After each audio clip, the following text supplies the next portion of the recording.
I insist, not all Jews are Zionists. Not all Zionists are Jews. Let me give you a few examples of some, for example, Jews who are not Zionists. The Orthodox Jews against Zionism, called the Neturei Karta, in New York, in London, and in Jerusalem. Norman Finkelstein, who wrote a wonderful book, very interesting book, called The Holocaust Industry, Reflections over the Exploitation of Jewish Suffering. Journalist Israel Shamir, writing out of Israel. Yaakov Yabron, True Torah Jews of Brooklyn. Rabbi Joel Teitelbaum, the Satmar movement.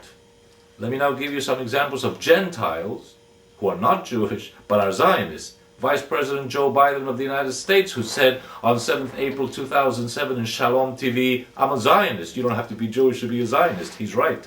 The Bushes, the Clintons, Condoleezza Rice, Susan Rice, the Kirchners in my country, both former President Nestor Kirchner and present President Christina Kirchner, Tony Blair, Gordon Brown, Dick Cheney, Angela Merkel, the Chancellor of Germany, Senator Alfonso D'Amato, former mayor of New York City, Rudolph Giuliani, Silvio Berlusconi from Italy. In my country, most of the liberal press and its journalists. Let's now look at anti-Semitism.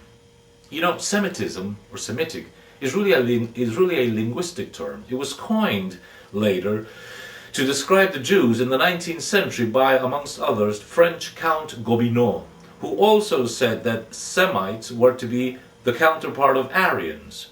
Now, are we doing the right thing if we're talking about Aryans and Semites? Do we want to talk about Aryans and Semites in the 21st century?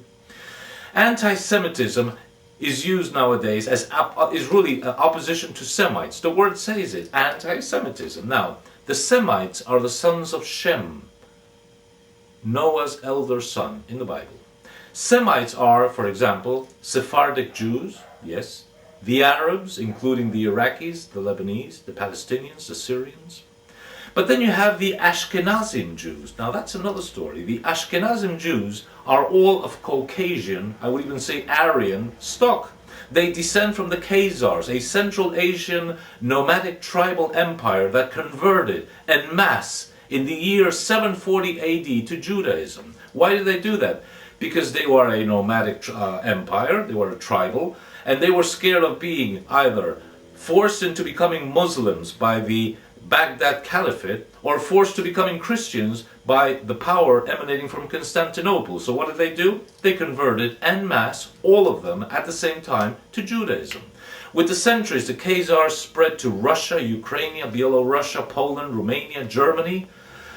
Ashkenazim Jews, and this is described by very good academics, Arthur Koestler in the 13th Tribe, Douglas Dunlop, and Israeli investigator Shlomo Zand, who published in the Israeli newspaper Haaretz on the 28th of February of 2008 an article called, and this I'm quoting, An Invention Called the Jewish People. There, the Israeli newspaper Haaretz says the following, and I'm quoting, "The first Jews of Ashkenazi Germany did not come from the land of Israel and did not reach Eastern Europe from Germany, but became Jews in the Khazar kingdom in the Caucasus. The members of a variety of peoples and races, blonde and black, brown and yellow, became Jews in large numbers. According to academic Mr. Zand, the Zionists need to devise for them a shared ethnicity and historical continuity, produced a long series of inventions and fictions, along with an invocation of racist theses. Some were concocted in the minds of those who conceived the Zionist movement, whilst others were offered as findings of genetic studies conducted in Israel." The title of this article is, exactly as I say, An Invention Called the Jewish People. So, resistance to the Ashkenazim Jews, who don't have one drop of Semitic blood in their veins, cannot be called anti-Semitism. They're not Semites. In fact, what we can call anti-Semitism is the bulldozing and murder of thousands of Lebanese and Palestinians who are being bombed daily by the Aryan-led Israeli Defense Forces. That's anti-Semitism. And as well as the daily murder of thousands of Iraqis, of Pakistanis, and of Afghanis by the United States Armed Forces. Millions of dead in the case of Iraq since the last 6 years. Now that's anti-Semitism. But no, As it is officially used, anti-Semitism is only criticism of Israel and criticism of the Jews. All criticism of Zionism, anti-Semite. If I criticize Zionism or Israel or any Jew, I'm automatically branded an anti-Semite. However, if a Zionist or an Israeli or a Jew attacks me, there is no word to describe it. Alas, words are missiles that kill minds. Lack of words is like being disarmed. Discrimination. The word discrimination triggers the image of violence, humiliation, and injustice against a minority perpetrated by a majority, an underdog who is being stepped on by the majority. And it has been so in many times throughout history. The black people in the United States were discriminated against by the white majority. Many immigrants to Europe are being discriminated today by the Europeans. The Jews have been discriminated in Russia, in Romania, in Poland, in Germany during parts of the 19th and 20th century. The Aboriginals in all of America, Australia and Africa are permanently being discriminated against. But what happens when you turn the tables? What happens when a very small but powerful minority discriminates violently against the vast majority through usurped power? For example, Britain in India, a small group of invaders, colonial invaders, who discriminated against hundreds of millions of Indians. The whites in South Africa during apartheid. In my country, between 24th March 1976 and 10th December 1983, about 100,000 civilians and military usurping the armed forces, the media, and the main strings of power, discriminated against 30 million Argentinians. We had no civil rights, we had no human rights, we had no democracy. Aren't the powerful Zionist organizations, allied with the New World Order overworld, just that? A tiny minority, very well organized, very powerful, discriminating against a vast, larger, but weakened, disoriented and disorganized majority, whether it be in the United States, in Europe, throughout Latin America, in Argentina. Official Jewish sites say that the total Jewish world population is 16 million people, of which 200,000 live in Argentina. I insist, that's 0.2% of world population, and in my country would be 0.5% of my country's population. Now, I would even add, Zionists are probably half of that, because, as I say, not all Jews are Zionists. Isn't it too much power wielded by too many hands? Are these figures really true? That's another question. Have they been reduced, population figures?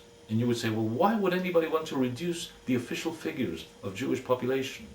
Could it be that the numbers of the Holocaust would not tally? So let's deal with the Holocaust. No one in his or right mind can deny the persecution of European Jews by National Socialist Germany between 1933 and 1945. There is no denying, there is no negating. It happened, it was terrible, it was unjust. The key question that many people ask, I certainly do, is whether Jewish suffering is being exploited for political, economic, and financial purposes, as US academic Norman Finkelstein says in his book, The Holocaust Industry. This would be a betrayal of the memory of the dead under the Nazis, but serves to rally fullest political, economic, financial, military, diplomatic support for the State of Israel, especially in the United States. Billions of US dollars are given to Israel for free so that they can buy the most modern weapons. Diplomatic support is permanently given to Israel at the United Nations. The media are always aligned with the State of Israel. They try to generate popular sympathy so that US foreign policy will always benefit Israel. Atomic bombs have been given to Israel. It's a fact. The only country with weapons of mass destruction in the Middle East is the State of Israel, with 400 atomic bombs given to them by the United States of America. And they've shown with their foreign policy and their behavior that it would be very credible to think that Israel is more than willing to use them.